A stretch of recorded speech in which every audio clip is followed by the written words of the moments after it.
देखिए, जैसे कि आप सभी जानते हैं कि बिहार बोर्ड के द्वारा इंटरमीडिएट का जो रिजल्ट है 23 मार्च को जारी कर दिया गया। उसमें बहुत सारे छात्र छात्राएं ऐसे हैं जिनको लगता है कि हमने जो भी उत्तर लिखा हुआ है ना, उसके हिसाब से हमें अंक नहीं मिला हुआ है। तो उनको जो है बिहार बोर्ड दोबारा जो है मौका देती है कॉपी रीचेक करवाने के लिए। अगर वो चाहें तो अपना जो कॉपी है उसको रीचेक में डाल सकते हैं, यानी कि स्क्रूटनी के लिए आवेदन कर सकते हैं। तो अभी जो है इसका आवेदन पूरी तरह से पोर्टल पे लाइव कर दिया गया है, जिसके माध्यम से अगर आप भी अपने कॉपी का रीचेक करवाना चाहते हैं तो आप अपने सब्जेक्ट को रीचेक करवाने के लिए आवेदन दे सकते हैं, जिसमें आप चाहें तो एक सब्जेक्ट को, दो सब्जेक्ट को या फिर सभी सब्जेक्ट को रीचेक करवाना चाहते हैं तो करवाने के लिए आवेदन कर सकते हैं, लेकिन उसके लिए आपको चार्ज भी देना होगा। सो आज की इस वीडियो में बात करेंगे किस तरह से स्टेप बाय स्टेप आपको फॉर्म को भरना है, कितना आपको चार्ज देना पड़ेगा, किस तरह से कंप्लीट जो है फॉर्म फिलअप होगा और इसका रिजल्ट किस तरह से आता है, रिजल्ट कब तक आने की संभावना है, सभी जानकारी इस वीडियो में हमने कवर किया हुआ है। तो प्लीज़ वीडियो शुरू से अंत तक लेकर जरूर देखेंगे और वीडियो अच्छा लगे तो प्लीज़ वीडियो को लाइक करेंगे। तो चलिए आज का वीडियो शुरू करते हैं। पहले आप अपने कंप्यूटर के ब्राउजर में easy2net.com सर्च करेंगे तो आपके सामने easy2net.com का जो ऑफिशियल वेबसाइट है यहाँ पे देखने को मिल जाएगा। यहाँ इसको ओपन कर लेंगे। ओपन करने के बाद यहाँ पे थोड़ा सा नीचे आएंगे तो आप यहाँ पे देखेंगे बिहार बोर्ड इंटरमीडिएट का जो स्क्रूटनी का फॉर्म है उसका यहाँ पे लिंक मिलेगा। इस पर आपको क्लिक करना है। क्लिक करने के बाद इसमें देखेंगे तो सभी जानकारी आपको बता दी गई है। आप चाहें तो पढ़ सकते हैं, समझ सकते हैं। नीचे आने के बाद आपको करना क्या है कि यहाँ पे देख सकते हैं कि स्क्रूटनी के लिए ऑनलाइन आवेदन करने का लिंक दिया गया है और यहाँ पे ऑफिशियल वेबसाइट का भी लिंक दिया गया है। ठीक है, तो आप यहाँ पे क्या करेंगे, सबसे पहले तो इसका जो ऑफिशियल नोटिस है उसको आप जरूर पढ़ लेंगे, क्योंकि इस नोटिस में क्या कहा गया है कि इनको जो है स्क्रूटनी के लिए आवेदन करना है और इसमें आपका अंक बढ़ेगा कि घटेगा उसके रिगार्डिंग भी जानकारी यहाँ पे दिया गया है। ठीक है, तो सबसे पहले नोटिस वाले सेक्शन पर क्लिक करेंगे कि इस तरह से आपके सामने जो है नोटिस आ जाएगा, जिसमें जो है सभी जानकारी बताया गया है कि आप जो है 23/3/2024 को जो भी रिजल्ट इंटरमीडिएट का जारी किया गया है उसमें किसी एक विषय या फिर एक से अधिक विषय या सभी विषय के जो भी अंक प्राप्त है उससे आप असंतुष्ट है।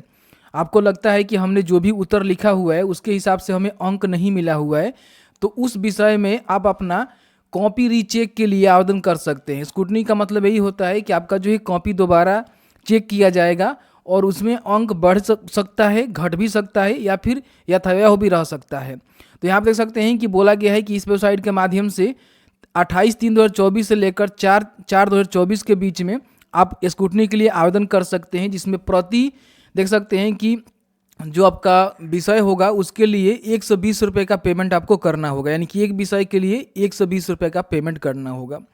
यहाँ पे देख सकते हैं कि इन्होंने बोला हुआ है कि स्क्रूटनी के रिजल्ट स्वरूप अंक बढ़ सकते हैं, घट सकते हैं या फिर यथावत भी रह सकते हैं, यानी कि आपका अंक बढ़ भी सकता है, घट भी सकता है या फिर ज्यों के त्यों भी रह सकता है। अब यहाँ पे हम बात कर लेते हैं कि मान लीजिए आपका अच्छा खासा अंक आया हुआ है 300 या फिर 350, मान लीजिए आपका अंक आया हुआ है और किसी सब्जेक्ट में आपका कम अंक आने के चलते आप फेल कर गए हैं, तो आप स्क्रूटनी के लिए आवेदन कर सकते हैं।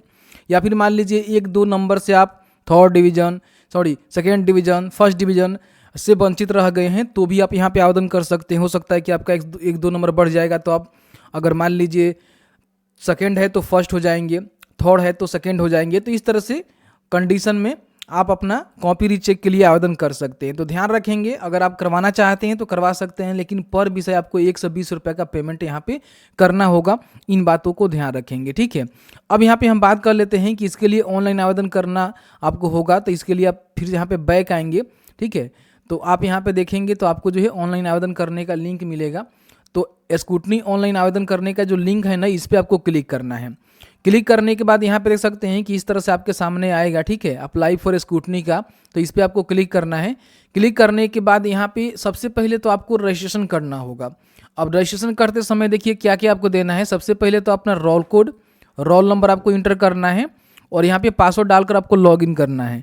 लेकिन ध्यान रखेंगे आप नए कैंडिडेट हैं तो सबसे पहले आपको जो है रजिस्टर करना होगा। तो रजिस्टर के बटन पर क्लिक करेंगे, अपना रोल कोड लिखेंगे, रोल नंबर डालेंगे, डेट ऑफ बर्थ डालेंगे, फिर यहाँ पे एक पासवर्ड अपने हिसाब से बनाएंगे जो कि इस फॉर्मेट में हो सकता है, जैसे कि आपका नाम राम है तो राम लगाकर 1 2 3 4 कर सकते हैं। इस तरह से उस पासवर्ड को यहाँ पे कंफर्म करेंगे और उसके बाद रजिस्टर के बटन पर क्लिक करेंगे तो आपका जो रजिस्ट्रेशन है यहाँ पे सक्सेसफुल कंप्लीट हो जाएगा। जैसे ही आपका रजिस्ट्रेशन कंप्लीट हो जाएगा, अब यहाँ पे आपको रोल कोड, रोल नंबर और अपना जो भी पासवर्ड आपने क्रिएट किया हुआ है उसको डालकर यहाँ पे लॉगिन के बटन पर क्लिक करेंगे। तो इस तरह से आपके सामने जो है डैशबोर्ड आएगा, जिसमें आपका जो है सभी जानकारी यहाँ पे देखने को मिलेगा। थोड़ा सा नीचे आएंगे तो यहाँ पे देखेंगे आपको जो है सब्जेक्ट देखने को मिलेगा, जैसे कि जो भी आपका इंटरमीडिएट में सब्जेक्ट होगा ना, वो सब्जेक्ट यहाँ पे आपको देखने को मिलेगा। तो इसमें मान लीजिए जिस भी सब्जेक्ट में आप अपना स्क्रूटनी करना चाहते हैं, कॉपी रीचेक करना चाहते हैं, तो यहाँ पे टिक करेंगे तो सिलेक्ट हो जाएगा। ठीक है, जैसे कि मान लीजिए आप चाहें तो सभी विषय के लिए कर सकते हैं, चाहे तो किसी एक पर्टिकुलर विषय के लिए कर सकते हैं। जिस विषय में आपको लगता है कि हमारा अंक सही नहीं मिला हुआ है, हमने जो भी उत्तर लिखा हुआ है उसके हिसाब से हमें अंक नहीं मिला हुआ है, तो उस पर आप टिक करेंगे तो सेलेक्ट हो जाएगा। और पर सब्जेक्ट जो है आपको यहाँ पे 120 रुपया ऐड होते चला जाएगा। ठीक है, तो इस तरह से आपको हम सेलेक्ट करके दिखाते हैं। जैसे कि यहाँ पे देख सकते हैं कि मैंने जो है एक सब्जेक्ट में यहाँ पे सिलेक्शन किया हुआ है, जैसे कि इंग्लिश में हमें स्क्रूटनी करना है, तो यहाँ पे हमने सिलेक्शन किया हुआ है।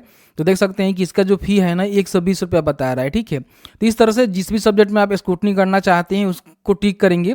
ठीक है, और उसके बाद यहाँ पे सेव के बटन पर क्लिक करेंगे। इस तरह से आपका जो डेटा है ना सेव हो जाएगा। अब यहाँ पे इसका जो भी पेमेंट है वो पेमेंट आपको करना होगा, तो यहाँ पे पे का बटन मिलेगा, इस पे के बटन पे क्लिक करेंगे। जो भी आपका एप्लीकेबल यहाँ पे फी होगा, जितने भी सब्जेक्ट के लिए आप टिक किए होंगे, उसके हिसाब से आपका यहाँ पे पेमेंट करने का ऑप्शन आएगा। आपको पे बाई सब पैसा के बटन पर क्लिक करना है। यहाँ पे पेमेंट करने का जो है बहुत सारे मोड मिल जाते हैं, जैसे कि आप card, UPI, scan, QR code, net banking, जिससे भी अपना पेमेंट करना चाहते हैं। चलिए यहाँ पे पेमेंट हम कर लेते हैं। तो इस तरह से आपको भी पेमेंट कर लेना है। तो जैसे ही अपना पेमेंट यहाँ पे कंप्लीट करेंगे तो यहाँ पे देखेंगे आपका जो पेमेंट है ना यहाँ पे पैड दिखाएगा। इसका मतलब ये है कि आपने जो भी सब्जेक्ट के लिए यहाँ पे टिक किया था उसका जो पेमेंट है यहाँ पे आपने पैड कर दिया हुआ है। ठीक है, अब यहाँ पे आपको देखेंगे तो आपको जो है प्रिंट का बटन मिलेगा, तो यहाँ पे प्रिंट करके अपने पास इसका जो भी प्रिंट आउट है वो रख लेंगे। ठीक है, तो जैसे कि आपने देखा कि मैंने जो है सभी जानकारी आपको बता दिया। अब इसका जो रिजल्ट है ना 31 मई से पहले जो है जारी की जाएगी, क्योंकि इन्होंने जानकारी पेपर के माध्यम से दिया था। तो आप यहाँ पे देख सकते हैं, तो 31 मई से पहले आपका जो रिजल्ट है स्क्रूटनी वाला आ जाएगा, जिसमें आपका नंबर बढ़ भी सकता है, घट भी सकता है, या फिर ज्यों के त्यों भी रह सकता है, क्योंकि बिहार बोर्ड ने अपने नोटिस में कहा हुआ है। तो बस आज की इस वीडियो में इतना ही। वीडियो अच्छा लगा है तो वीडियो को लाइक करें। चलिए मिलते हैं एक नए वीडियो में एक नए टॉपिक के साथ। तब तक के लिए वीडियो देखने के लिए आपका बहुत बहुत धन्यवाद। अब जहां भी रहें सुरक्षित रहें, स्वस्थ रहें। बहुत बहुत धन्यवाद।